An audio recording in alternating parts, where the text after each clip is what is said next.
We've all seen the pictures. A soldier in a clean uniform, smiling, a glass of wine in his hand, a girl on his arm in a Parisian cafe. We think of leave as a release, a break, a reward for enduring hell, but that's the postcard version. The reality was a frantic 48-hour fever dream, a psychological whiplash so violent it could break a man faster than a shell. For the French poilu of the Great War, the stamped paper granting permission wasn't a ticket to freedom. It was a leash, just long enough to let you glimpse a world you no longer belong to, before yanking you back into the mud. What happens when you take a man from a trench where he kills rats for food and drop him onto the grand boulevards of Paris? What is the real price of 2 days of pretending to be human? If you value documented history like this, subscribe. It's the best way to support our work. Also, comment from which city you're hearing this from. This script is built on the bedrock of first-hand accounts and deep archival research, drawing heavily from the notebooks of Louis Barthès, published as Poilu, and the groundbreaking analysis by Leonard Fickert-Smith in his 2006 book, The Embattled Self, which digs into the French soldiers' psyche using their own letters and diaries. Now, back to the information. It begins not with a celebration, but with a lottery. Your name on a list. In a trench sector near Verdun in the spring of 1916, you haven't seen a real bed in 200 days. Life has been reduced to a cycle of stand-to at dawn. Stomach-churning rations of tinned beef the men call singe, or monkey meat, and the constant, soul-shaking noise of artillery. The decision for leave isn't based on merit, or bravery, or time served.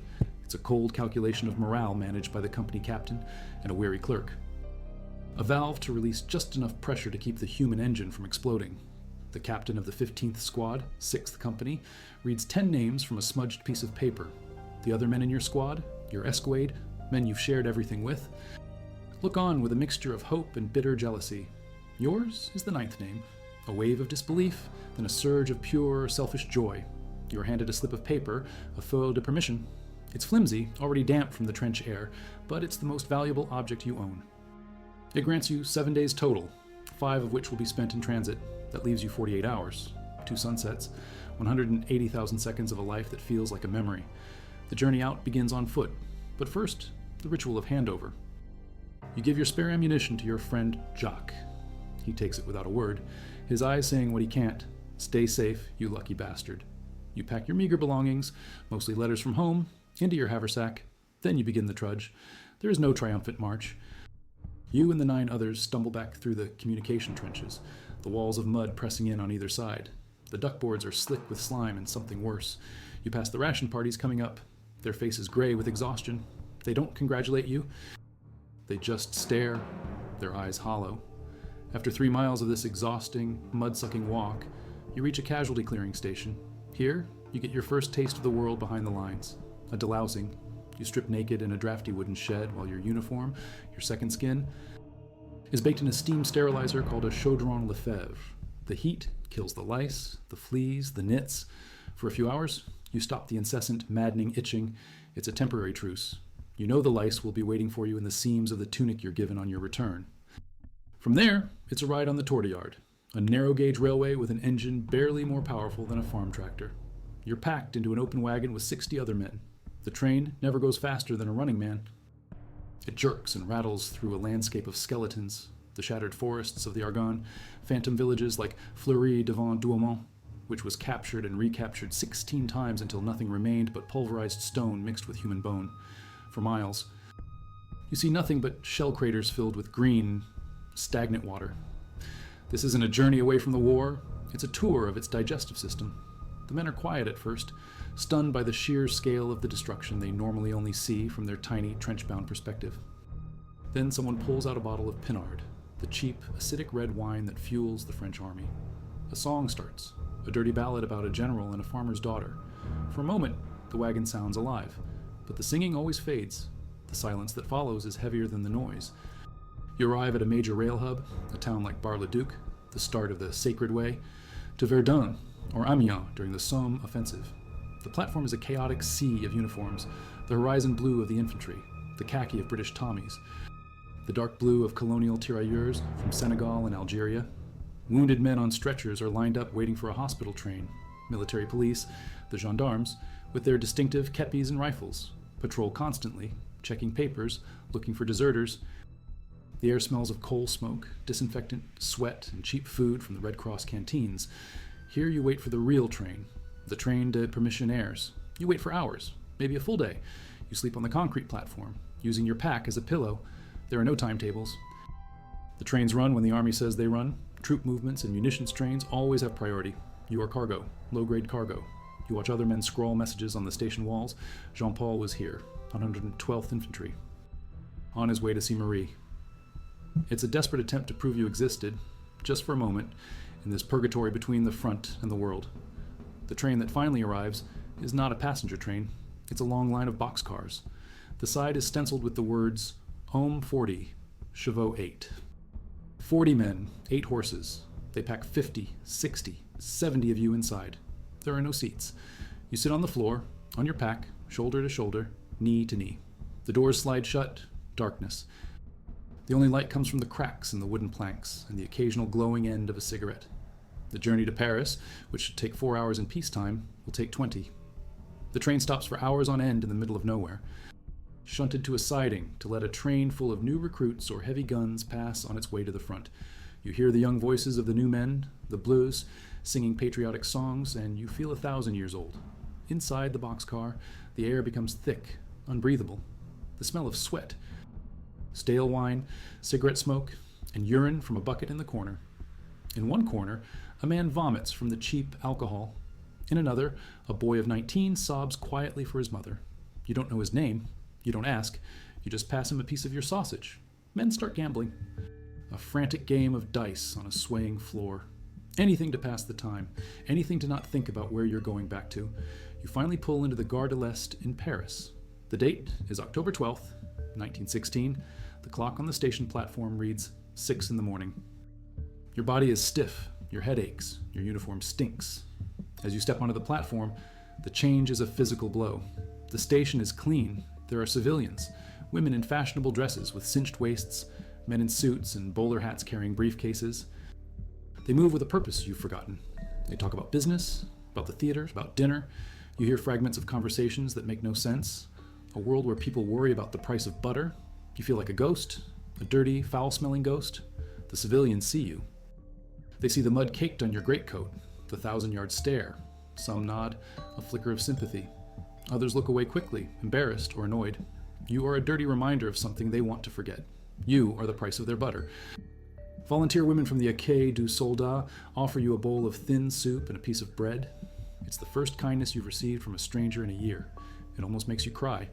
Your first stop in Paris is not a cafe. It is not your mother's apartment. It is the military depot near the station. Another line, another delousing. This time, they take your filthy trench uniform and give you a clean one, the horizon blue wool still stiff and new. It feels like a costume. You're handed a small pay packet, a few francs, enough for a few meals, a few drinks, and a ticket to a show. The quartermaster sergeant warns you severely against losing your return ticket. Without it, you are a deserter. You are now officially on leave. The clock has been ticking since you stepped off the train. 47 hours and 23 minutes left. You walk out onto the Boulevard de Strasbourg. The noise is a roar. Taxis, trams, newsboys shouting headlines about battles you just left, sanitized and heroic. The city is alive, vibrant, and utterly alien. You are a man who has learned to live by the rhythm of artillery. The silence between shell falls is when you feel most alive. This constant, meaningless noise is terrifying. A car backfiring makes you flinch, your hand instinctively reaching for a rifle that isn't there. You need a drink. You find a small bistro. The waiter looks at your new uniform, at your soldier's haircut. He knows what you are, a permissionaire. He brings you a glass of cognac. It costs 1 franc, a significant part of your pay. You drink it in one gulp. The burn in your throat is real. It's a sensation that isn't fear. You order another. The man next to you at the bar is in his 40s, wearing a clean suit. He's an embusqué, a shirker, a man who works in a factory or a ministry, safe from the front. He complains about the war tax and the quality of his cigars. He has no idea. You want to grab him, to scream in his face about the smell of gas, about the sound a bayonet makes going into a man's chest, about holding your friend's hand as he bled out in the mud. But you don't. You are too tired. And what would be the point? He lives on a different planet, so you just drink. If you find this level of detailed history compelling, consider subscribing to the channel. It's the single best way to ensure we can continue producing deeply researched content. Let us know in the comments which part of the world you're watching from. Our understanding of this brutal cycle comes from military archives and social histories like War and the Sexes by an author collective, published in 1992, which examined the state's regulation of soldiers' lives, right down to their most private moments. Now, let's continue. Your 48 hours are a desperate race to feel something, anything, other than the gnawing dread of return. For some men, this means family. If they live in Paris or a nearby suburb, they can make it home. The reunion is rarely like the movies. Your mother cries and holds you so tight you can barely breathe. She says you're too thin. Your father claps you on the back, his hand shaking, and asks stupid questions about the Boches. Your little sister, who was 8 when you left, is now 10. She barely remembers you and is shy around this strange, quiet man in a uniform. You sit at the dinner table in your childhood home, but you're not there. You eat the roast chicken, a forgotten luxury, but it tastes like ash. Your mind is in the dugout with the rats and the damp. You can't sleep in your old bed. It's too soft, too quiet. The silence of the night is deafening without the constant rumble of the guns. You lie awake, listening to the sounds of the house, a world of peace you can no longer inhabit. You can't explain what you've seen. The words don't exist. How do you describe the sound of a man screaming for his mother for 3 hours in no man's land before he finally goes quiet? You smile. You lie. You say it's not so bad. You say you'll be home soon. For the thousands of soldiers with no family nearby, Paris is a playground and a trap. The city is filled with temptations, all designed to take a soldier's money and distract him from his reality. The cinemas are popular. For a few centimes, you can sit in the dark and watch Charlie Chaplin in The Tramp. You can laugh. For 90 minutes, you are not a soldier. You are just a man in a dark room, laughing with strangers. The theaters, the music halls like the Folies Bergère, are more expensive. A fantasy of glitter and bare skin. You sit in the cheap seats at the back, smelling of soap and wool, and watch a world of impossible glamour. It only makes your own reality seem darker and more absurd. You wander the streets, a tourist in your own country. You see couples walking arm in arm, and you feel a profound, aching loneliness that is worse than the fear in the trenches. And then there is the business of women. Many soldiers have a marraine de guerre, a war godmother. These were civilian women who adopted a soldier through newspaper ads or charity organizations, writing him letters, sending him packages of food and cigarettes. For a soldier on leave, meeting his marraine was a major event. Sometimes it was a wholesome maternal affair, a home-cooked meal, a conversation with a kind woman who offered sympathy and a clean bed to sleep in for a night. But often, the relationship was more complicated, an exchange, loneliness for affection, a soldier's pay for a woman's company. These relationships existed in a gray area, somewhere between charity and commerce, a source of comfort for many and a source of scandal for others. But there was no gray area when it came to the state's approach to sex. The French High Command was not sentimental, it was pragmatic. A soldier without a sexual outlet was a soldier who might desert, mutiny, or cause trouble. Venereal disease could cripple an army faster than machine guns. The solution was the Bordel Militaire de Campagne, the BMC, or mobile military brothel. Near the front, these were rough wooden shacks, or designated houses. In cities like Paris, the system was more established, but just as regulated. The state controlled the price, the hours, and the hygiene. A visit cost a fixed price, typically between 2 and 5 francs, roughly a day's pay for a private. The women were registered with the police and subjected to mandatory weekly medical inspections. A sign on the wall of a state-sanctioned house would read, "Visit of 10 minutes." There were lines of soldiers outside, just like the lines for soup or ammunition. It was a transaction, stripped of all emotion. It was industrial. An official report from the French Army Medical Service in 1917 noted that regulated prostitution, while morally debatable, was militarily necessary to maintain discipline and combat soaring rates of syphilis and gonorrhea, which at times incapacitated more men than enemy fire. You spend your money on wine that makes you forget, on a meal that doesn't taste of tinned beef, on the company of a woman who doesn't ask you about the war. You walk the streets of Montmartre. You see the artists and the poets. You feel a million miles away from them. Your 2 days bleed into one long, sleepless blur. Every tick of the clock in a church tower is a countdown. 24 hours left. 12 hours? 6? The dread begins to creep back in, cold and sharp. The thought of the return journey, of the boxcar, of the mud, becomes a physical weight in your stomach. You see other soldiers on their way back to the Gare de l'Est. You can spot them easily. The clean uniform is the same, but the walk is different. Slower, heavier. The brief flicker of life in their eyes is gone, replaced by a dull resignation. They carry small, pathetic souvenirs, a bag of pastries for their friends, a new knife, a newspaper with the latest headlines. Small anchors to a world they are about to leave again. Your last few hours are the worst. You can't bear the thought of going home to say another fake goodbye. So you sit alone in a cafe near the station, you nurse a single coffee for 2 hours. You watch the life of the city go on around you. A delivery boy whistles. 2 lovers laugh. The world is moving on without you. You are already a dead man. It is a phrase soldiers use all the time. Un mort en sursis. A dead man on leave. The reprieve is over. It is time. You walk back to the Gare de l'Est. The platform is crowded with men like you. No one is singing now. The silence is absolute. A communal dread. You find your train, your boxcar. Ohm 40, Chevaux 8. You climb inside. The doors slide shut. Darkness again. The train begins to move, slowly, pulling you back towards the east. Back towards the noise and the filth and the fear. The journey back is worse than the journey out. On the way to Paris, there was anticipation, a desperate hope. On the way back, there is only certainty. You pass through the same shattered landscapes, but now they look different. They look like home. On the train, a man starts to softly sing the chanson de Crayon, the forbidden, seditious song of the frontline soldier. Goodbye to life, goodbye to love. It's at Crayon on the plateau that we must leave our skins, because we're the ones they're sacrificing. No one tells him to stop. When you arrive back at the railhead, you trade your clean uniform for your old one. It's still damp. It still smells of the trench. They hand you your rifle. It feels heavier than before. You walk the 3 miles back up the communication trench. Nothing has changed. The same mud, the same shell holes, the same stench of death. You return to your dugout. Your friends who stayed behind to ask you about Paris. How was it? They ask. You can't answer. The city, the lights, the food, the women. It all feels like a dream you can't describe. So you say the one word they will understand. You say, lousy. You were gone for 7 days. You lived for 48 hours. And for what? The agonizing memory of a life that is no longer yours. It wasn't a rest. It was a reminder of everything you had lost. This cycle, the hope, the journey, the shock, the frantic escape, the dread, the return, was not a side effect of the war. It was a tool of it.